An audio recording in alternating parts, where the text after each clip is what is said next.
Right. Right. Afternoon, everybody. Welcome to another episode of No Rocket Ships with me, Jamie Hancock, and my interviewee today. I'm going to allow you to introduce yourself. Hello. Thanks for having me. Kat Sale, co-founder of House of Performance. So we are a performance marketing consultancy that helps brands that want to either get in-house, run their paid media in-house, or they already are in-house and they really want to up their game and do more with that. So we help people get the most out of paid media.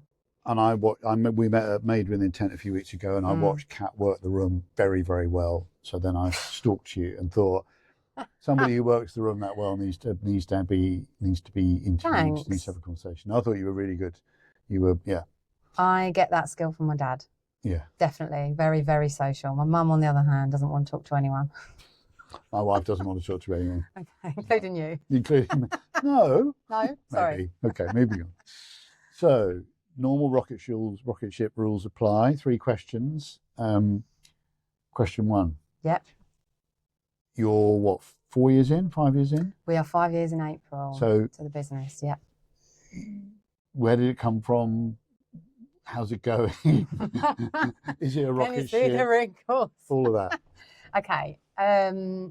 So it was born from a love of performance marketing and a hatred for the way other agencies were doing it and trapping clients into just this rat race cycle of non-productive time, I would say. So, and my understanding is that because I did some demand gen work for Agenda 21 way back. Yeah. And in those days, clients didn't leave their agency, like ever. Yeah. You know, it was horrendously difficult. Yeah. But my understanding is that now it's a lot more churn. It's every year at least. I would say so. There's a lot more, agency comes in, does the big pitch, sells you the dream.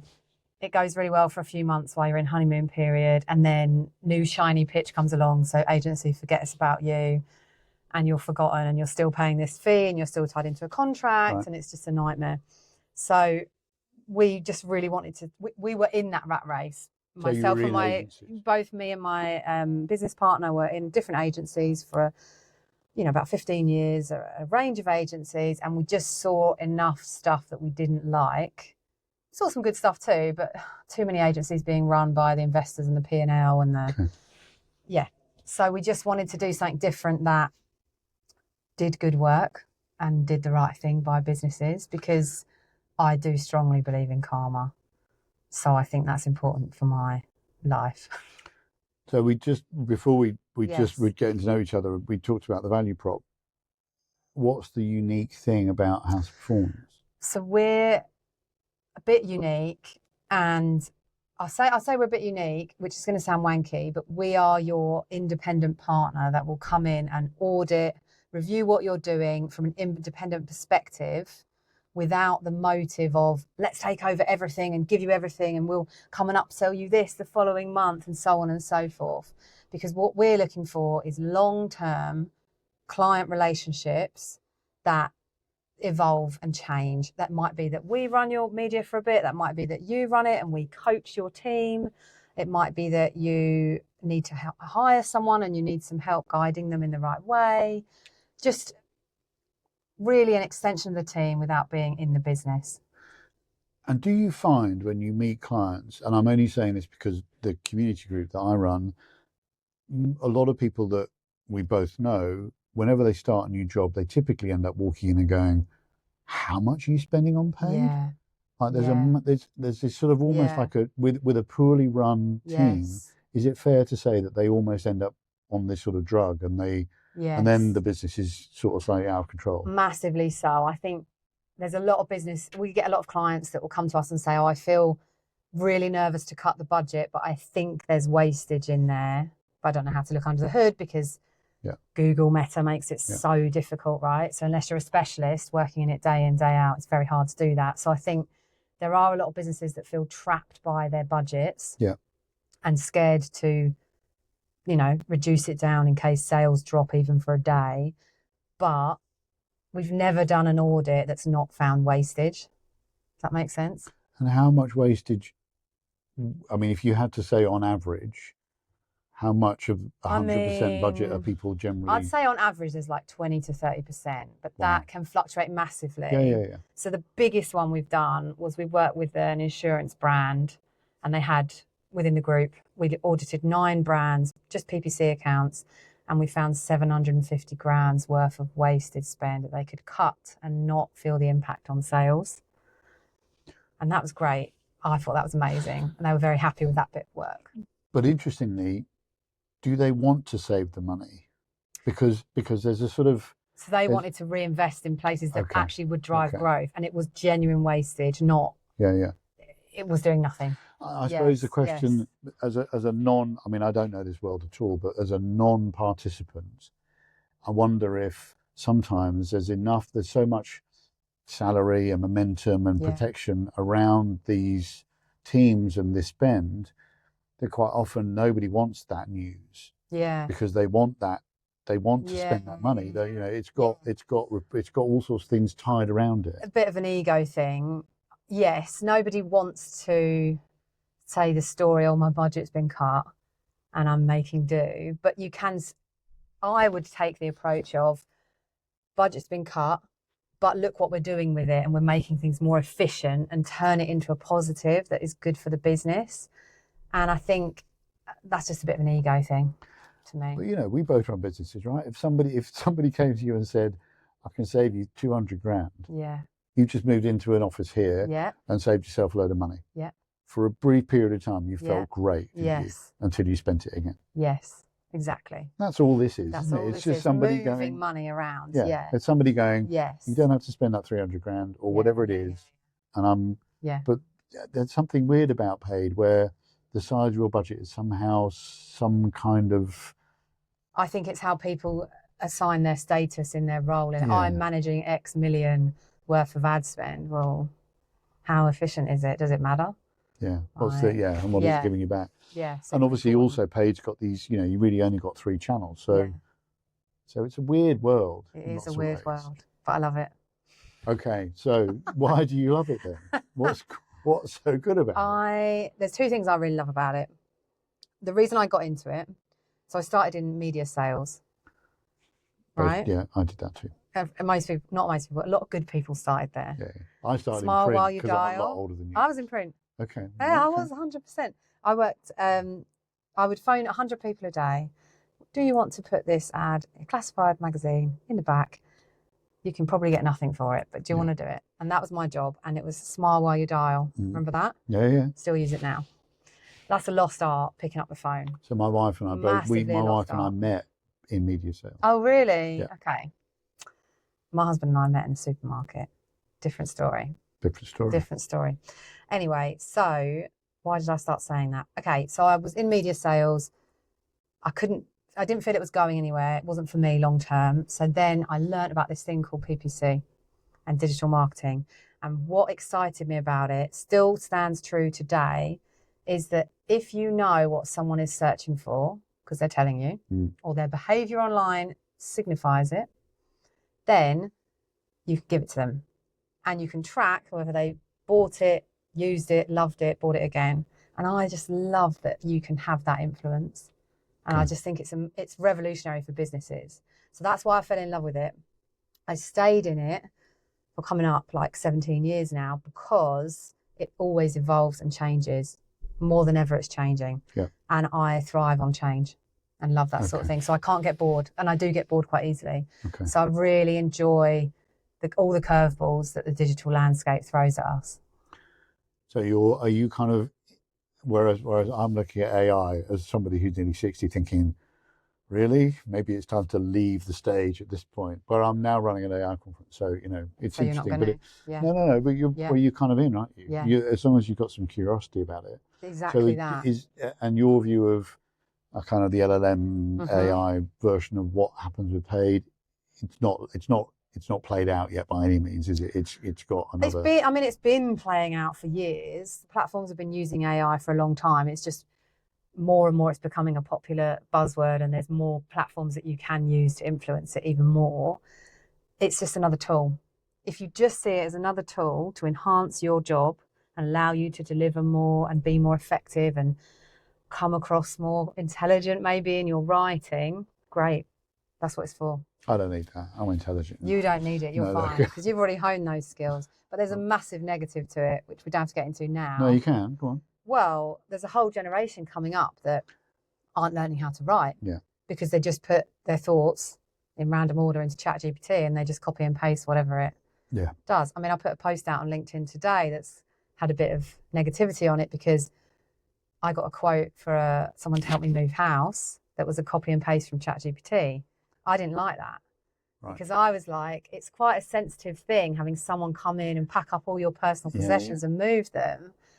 You've taken what I've given you on a form on a website and you've put it into ChatGPT and you've given me that quote. It doesn't tell me that you care about it or that you've thought about it. And I don't like that. No, I would agree. But you could have put it in there and then just edited it a bit to make me feel special and I would buy. Well, and now I run this community of retailers, as you know, and somebody sent me the other day, one of the members sent me their job application to get a job at a major retailer. Yeah. Right. And it is, I mean, it's been very heavily AI'd. Yeah. But it is amazing. Okay. I mean, it is amazing. So they've gone over it themselves as well. It basically says, this is why you, brand X, need me. No. This is where we meet. No. And I have to say, it's absolutely superb. That is cool. I mean, I've never seen an application like it for me. Good to know. Anyway. Yeah. Okay. I think it's an amazing tool and I think people should be using it, but don't lose yourself. Number 2. In-house versus outsourced. Okay. That's what you asked me. Yeah. What does the next 18 months look like? Well, because and the reason for asking that is that I hear from the customer side that largely people are moving in the in-house direction. And I hear agencies becoming very nervous about carrying the number of staff members that they're carrying. Yeah. Customers are churning much more often than they used to. So they're running quite risky businesses now. Yeah, definitely. That's sort of that's my sentiment. That's the trend for sure. I want more businesses to move in-house and do it properly. I think we're going to get into a world where there's more, like potentially more fractional roles. Yeah. So you might have an in-house team, but depending on your size, it might be that some of your PPC managers are fractional, which really is part-time, right? Yeah. Which is fine because then they can have another gig. And then essentially they create their own, they are their own agency, which is fine because that gives them autonomy, right? And it's lower risk on the business. And so in your business, I obviously know almost nothing about your business because we only actually met today properly. Yeah.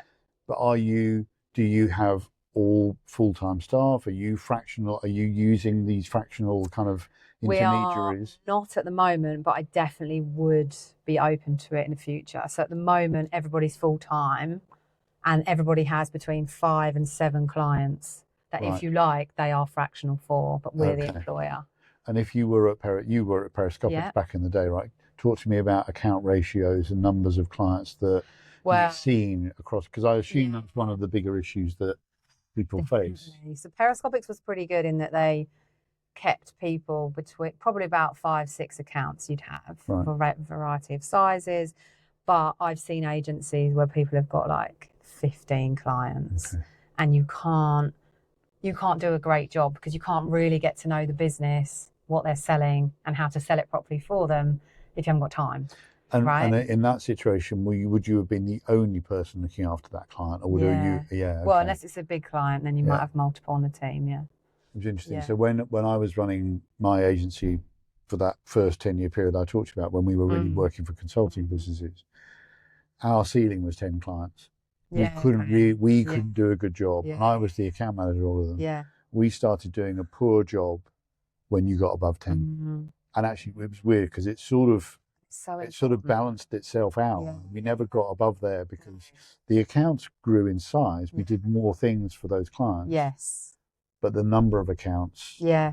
I think there's something to that though, because wouldn't you rather finish your day knowing that you've done a good job rather than doing 100 jobs mediocre way? Well, I've just written something in a newsletter we sent today. So what customer success teams in businesses like Shopify have. Yeah. So if you work at Shopify in customer success, you've probably got 70 accounts. Yeah.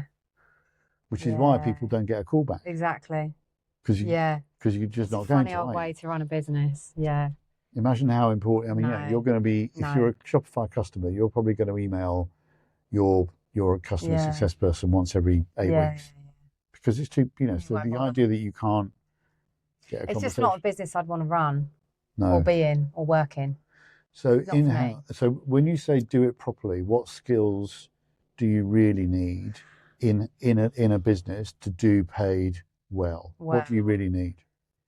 Natural curiosity. You have to be really inquisitive of how things work, the numbers, what's going on, trends that are changing. So you've got a curiosity and an open mindset, because new things come up all the time, as I said earlier. You cannot be successful if you're one of these people that sees something new that Google rolls out and goes, oh, not another feature or not another change I've got to learn. You won't be successful. Like you'll just hate it and you won't try new things. So it's really important to have that passion and interest in new things. And then also, sounds so silly, common sense. So then see the new thing and look at the business you're working in. Okay, is this a good idea to test this new thing for where we're at right now or not, basically? Because there's always a queue of things you could do. Yes. Oh, there's a never-ending list. Right. Yes, exactly. So presumably one of the skills has to be prioritizing what should we do now versus not do at all versus do it next year. Yes. And you have to really take note and listen to what's going on with the business and where the business is going to be able to do that properly. And presumably that's why in-housing struggles sometimes. It's the same as having a designer internally, right? I remember years ago I had a client who they had 3 designers who worked for them. And these guys worked for this client for, it was Pier 1. They worked for this client for 10 years. The client's brand colours were lime, green and grey. Frankly, so these poor designers, they had that colour palette for 10 years. They didn't have any other variation or exposure to anything else. So presumably those internal teams need exposure to other people like them. Otherwise they get stale or bored or, whatever, or institutionalised. There's definitely a thing about that. That's one of the reasons business and House Performance ended up being set up, because my business partner worked in-house for a bit and she could see things getting institutionalized and they weren't embracing new things or even noticing them. So she was like, what if there's a consultancy that can come in, help them get to know what else is coming up and what they should be doing, but then leave? Can't believe I just gave you your sales pitch. You said you were good at this. Well, it wasn't I need my to write intention. that down. Like It's it's not my recorded. intention. Okay. Interesting. And okay, what's question 3?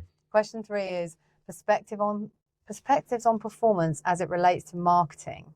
Is there a loss in creativity nowadays? Does it even matter? Does it not? God, I hate you. I'm doing great.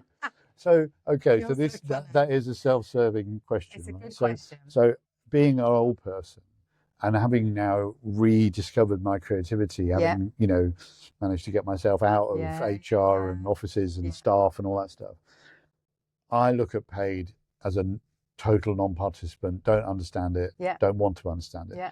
I look at paid and think that is the least creative part of digital. I think not anymore. Okay, make the argument. Every platform, even Google, the campaigns are moving so much more towards the creative being the driver for who you target, when you target them, and how successful you are. So if you're not investing in creative for your paid media, even Google, you're missing a trick big time. And when you say investing, what do you mean? Because my kind of, again, my little brain says, I know the guys at Snag Tights, really, or Brie at Snag, and she was telling me years ago, look, I'm having to create 300 variations of every single ad and they last about a day and blah, blah, blah. That feels hard. That's a bit of a slog. AI can obviously help with that, but that is how the platforms really want to work and succeed now. They want to test lots of different variations against different audiences, and then the amazing AI will just know who's right to target with what creative in what moment. Okay. So if let's say you're selling, what are you selling? Podcasts, and you've got an ad that is you on the podcast, That's not gonna. We know that. it We know would that's attract not- people. Okay. You know it. Yeah. But who is it going to attract? Probably more people like you. Old one, middle-aged white. But you want a variety. Yes. So you Which is need why I've a got you. mixture. Yeah. So you need a mixture of people promoting that Yeah. ad. Yeah. That is the principle of it, basically. Okay. Whatever you're selling, super important. But doesn't creative there feel like a factory, as opposed to a really good idea? Yes, and that is being lost. Okay. Because society is getting into more of a churn dynamic media consumption than ever before, because people see ads all the time, constantly. I've probably seen 500 ads today already. Yeah. And it's only the afternoon. Do you know what I mean? Because I've consumed a lot of media already. Whereas to a degree, we think that we're not seeing ads because we're not watching ads on TV anymore. Yeah. We're not, but actually, the we're reality is, seeing more than ever. you pick Yeah. up your phone and 20 minutes of scrolling, you've probably seen more ads than you used to see in the 70s on the Yes. TV channel. But it's funny because it's actually cheaper now, in a way, to get in front of that many eyeballs that many times on a personal, targeted level than it was then. Yeah. But people don't see it that way. So a lot of brands are like, oh, Meta's so expensive. And it's like, it is, but it's hyper targeted, repeated views of your target customers. Where else are you going to buy that like that? Yeah. I mean, maybe TikTok as well and Google, but not on TV, that's for sure. No, absolutely not. Yeah. No. Okay, very interesting. All right, so any ambitions to move outside of paid, or is paid your Paid's our space. space? So we do get often asked, and we have since inception, could you just manage my SEO, or could you just do our emails, or do you want to come be my marketing director a day a week? If we start to do that, we won't be specialist and really good at what we do. And the whole reason for us doing this is to be really good at it and not dilute it. So no, not for me. That's not my plan. Okay, then. So final question, which is the business owner motivation question. Mm-hmm. It's hard, right? I've been made no secret of my own, journey about motivation. And in the end, I dismantled the agency and I'm now absolutely bloody delighted I did so. Free. Which is, you're much earlier in the process than I am. How do you deal with keeping going, appetite? You've got a partner. How does that work? As in, you've got a business partner. Yeah, yeah. Exactly. Well, you've got two marriages. Yeah. It's a big question. So we both struggle sometimes with motivation in different ways, but we both get off on success, right? Like most people do. Yeah. So as long as you can find things in the week that are success to you, and bear in mind, I'm not necessarily financially driven all the time. So success might be, like coming on this podcast and it going really well, for example. I wouldn't have had that opportunity without running this business probably. So finding those successes, doing more of them, it's very motivating for me to work for myself because I like control and I like independence. Yeah. Very much so. So I don't think I'd be a very good employee now. And it's interesting. I found over, however many years I did my own thing, clients were always fine. Yeah. Like I never, I was always fine with clients. Yeah. Staff are much harder than clients. Yes. That's the reality of being a business owner. Anybody who's not or is thinking about being, clients are fine. I agree. I'm still on a journey with that, definitely. I don't know if I'm the best manager. I try to be, but it's really hard because you care about people and you want them to flourish. But I saw this really good clip on LinkedIn the other day from Simon Sinek. I'm sure you know him. So it was about being kind. What was the phrase? It was something about being kind versus being like nice. And it's so important to be kind, but not necessarily nice. And I've thought about this so much from a parenting angle, from an employer angle. So it might be that somebody is really failing at something for whatever reason. And you might think it's nice to say, don't worry, it'll be all right. Or I'll fix that for you. But that's not kind because they're not going to learn and grow from it. So you've got to be kind and be honest, and be like, look, you're really fucking this up, but let's figure out how and why, and we can sort it out, which is a tougher conversation. You might get some frustrated people, maybe some tears, but then in the longer term, you will get a better resolution. So I'm really trying, I'm quite good at being honest anyway. I'm trying to really lean into that. Be kind, not nice. And I wish you all the very best luck in doing that. I never really managed to succeed, I would say. Yeah. I gave lots It's of people hard. careers. Yeah. Well, that is succeeding, isn't it? Yeah, I don't know. I don't know if you look back at it and think, did I ever? Yeah, I certainly wouldn't ever say that I never was a particularly good MD. I never was a particularly great boss. Where's the fact in that? Like, what? Give me evidence. I never managed to get anybody to see the opportunity. I ran a business that made £1 million net profit in a number of years, right? It was a good business, but I never managed to get anybody to own it in the way that I owned it. Yeah. Despite dangling all sorts of opportunities and seeing, nobody ever got as excited about it as I did. And maybe that's just the nature of it. I've accepted that is how it is. Maybe that's just the nature of a service. You can't expect them to be as excited as you. No. Because they don't own it. Well, then you'll almost certainly do a much better job than I did. I definitely accepted that. Because I also remember being an employee and working very closely with agency founders underneath them and thinking, what's the big deal? Calm down. And now I'm that person going, oh my God, guys, have you seen this feature that's come out? It's so exciting. Let's tell all our clients. And they're like, calm down. It's like 9:30 in the morning. They're rolling their eyes thinking. Definitely. Can you just stay away from me for another hour? 100%. Okay. Yeah. I have a funny story about that. Sorry, I know you want to wrap up. Go on. We had an employee once who was lovely, but not right for a few reasons. But he said to me, I just really struggle in the mornings. I actually don't want to talk to anyone until after 11 o'clock. And I said, you just can't do that. Like, we work in very much everything we do is as a team. Yeah. Like, every client has more than one person on it. There's no real solo work. And he was like, everyone's just annoying before 11 a.m. Okay. Not for me. Not for me. Bye. So funny. So funny. But you can't take that personally or worry. Like, that's not my fault or problem. It was my problem until it wasn't. It's just one of those things. Like, you can't let that in. No. Otherwise, I'll never manage anything.